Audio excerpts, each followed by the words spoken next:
Council. Inirereklamong billboard sa IT5, hindi dumaan sa Advertising Standards Council.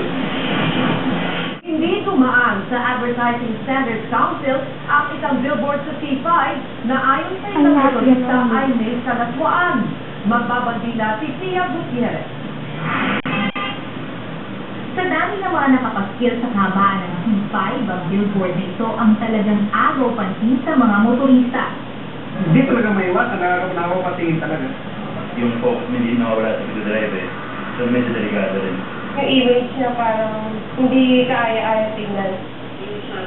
Si Crispin Fernando na bahala sa posibleng masamang impluwensya nito sa kanyang anak. Tuloy, inareklamo niya ito sa DZMM. Yung bata, nag-drive ako katabi yung misis ko. Nakita. Tanong siya ng kung bakit ganun daw yung babae.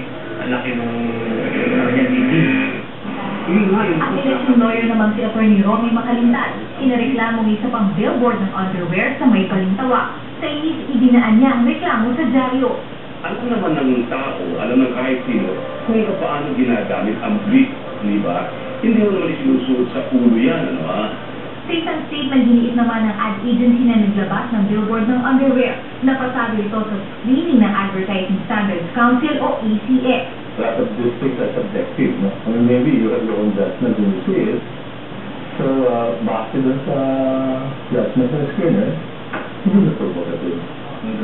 Pero aminado ang grupo, may mga hindi dinadaan sa kanila. Isa rito ang pinareklamong lubricant billboard.